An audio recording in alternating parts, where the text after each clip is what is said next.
What up, YouTube? Denny in Saigon, American expat. Thanks for watching my videos.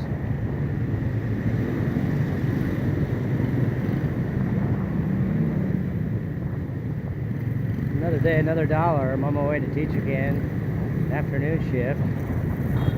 This road here was completely packed this morning.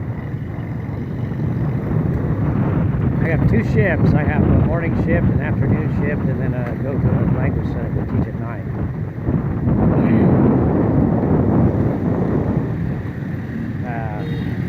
This is, I don't know, this is like a little preschool that I'm teaching at now.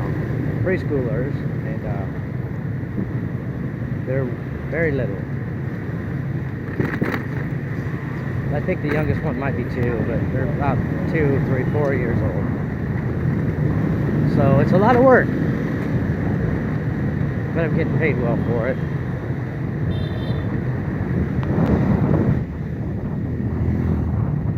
And I enjoy teaching. Sure beats pumping gas. Little kids are very sweet.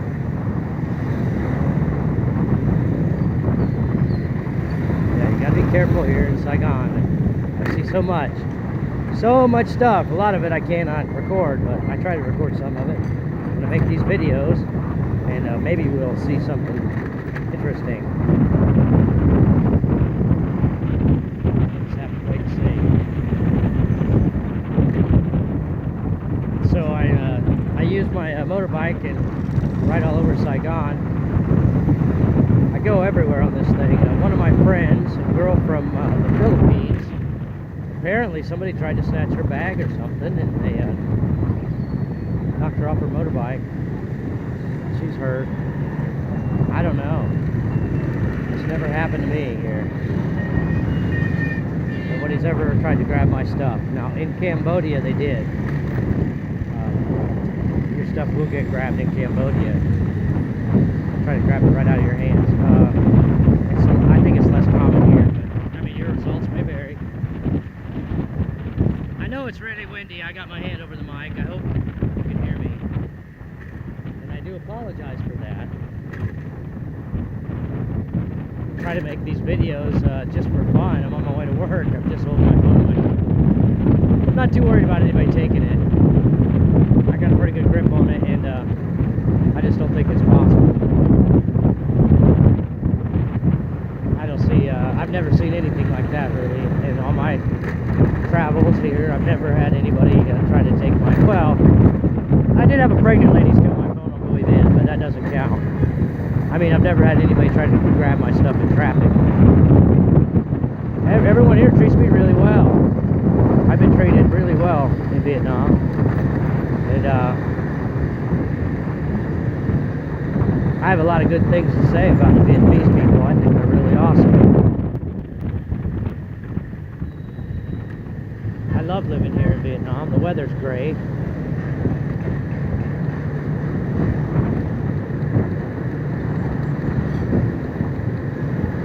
People are nice. The food's pretty good. Teaching little kids is kind of hard, but you don't have to teach as much as I do. I'm doing it because I have, I got debts back home and obligations, of course. I have to teach a lot, but you don't have to. You can, I have 2 jobs, see, one pays me weekly, and I live off of that one, and the other one pays me monthly. And I can pay some old debts and stuff for that. So that's why I'm doing it, but you can live here. If you're a teacher, you can actually, you can live off of a part-time income pretty easily. I guess it depends on your lifestyle. I just rent a cheap rooms, $200 a month. Can't beat that, really. There are really nice Western-style apartments you can get. I've stayed in them before. $800 a month, I guess. You can get some cheaper than that. I've stayed in some that I think maybe $450 for a month. Depends on if you want a pool on the roof or something like that.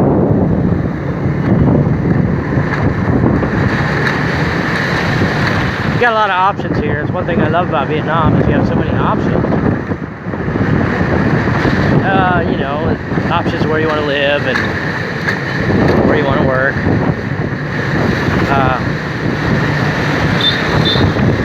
If you're a teacher, I mean, there's a lot of teaching positions everywhere, all kinds of teaching work, especially teaching English. I'm a native speaker. I'm American, so it wasn't hard for me to find work here, thankfully. I did show up here in Vietnam with very little money. Came from Cambodia. I was there for 6 months, very little money, and that's where I started teaching English at.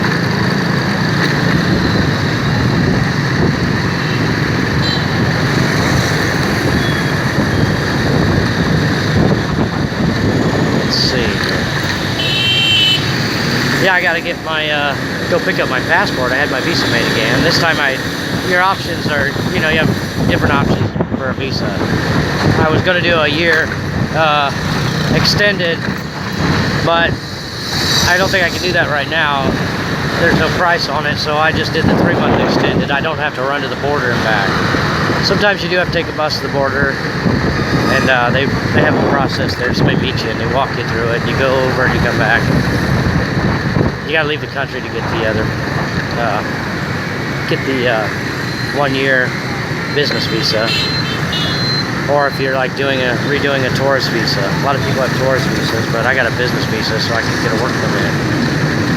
I think it's $500 a year. Really not too bad.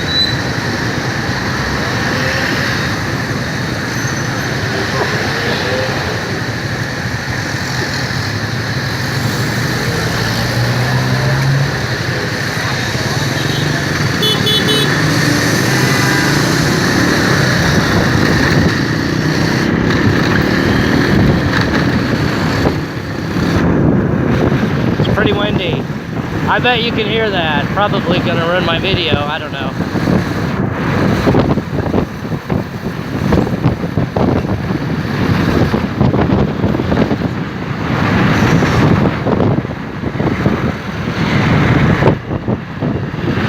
Driving in Vietnam is a little tricky. Just a little tricky, but driving in Saigon is a little easier than driving out in the province where you got to go down the highway.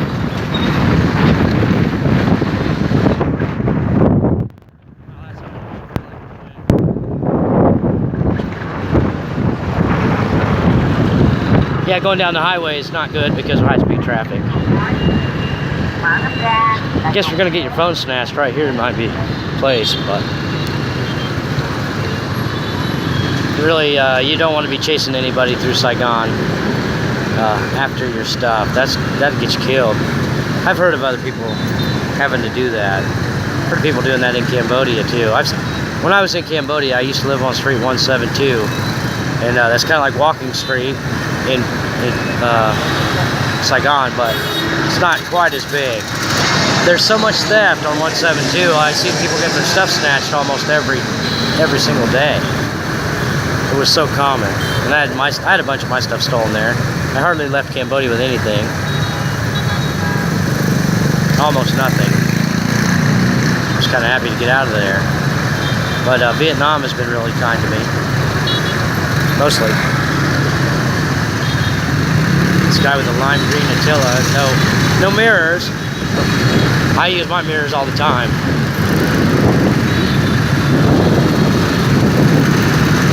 Believe it or not, these little motorbikes, the mirrors are not wide enough to go past my shoulders. I can't even see when I ride a little one. I had a bike like that once. I put different mirrors on it, and I really wasn't quite effective.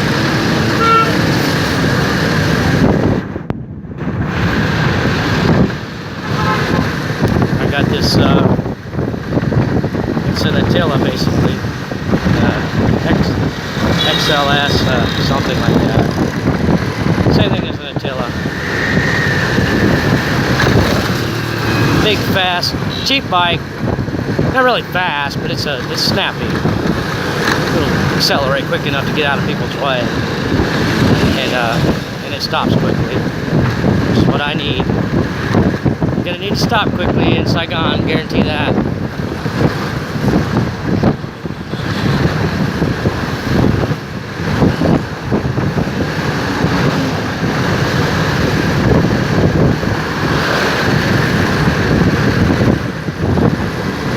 do get used to driving here, though. It's something you get used to. It's always dangerous, and you're never safe, no matter how good you are. Because I've seen people get smoked just sitting there. And I've almost been smoked trying to pull over or whatever, just sitting there. So, you gotta, I mean, you never know. Never know here. I'm just doing the best I can. Don't want to run into that thing. Damn. I'm probably going back to the USA. I got kids back there. Don't really want to go, but it's going to happen, I'm sure. I miss my kids a lot, and I had a new grandson born recently, and I haven't seen him yet. I got to go back. But I want to return. I'd like to return right away, really. So I might do it like that. I may just go back and return. But my kids are home. My son, he needs me. Should have been there for him. I feel bad for being here. I had some things I had to get done. I think I've got them done.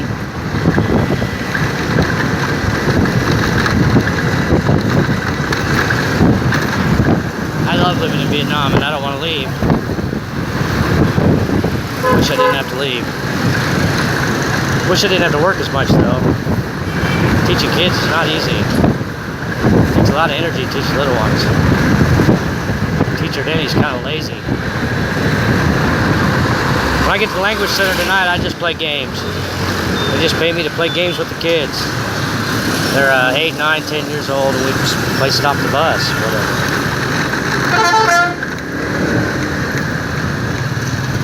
Or we do some exams, or we sing some songs, or whatever.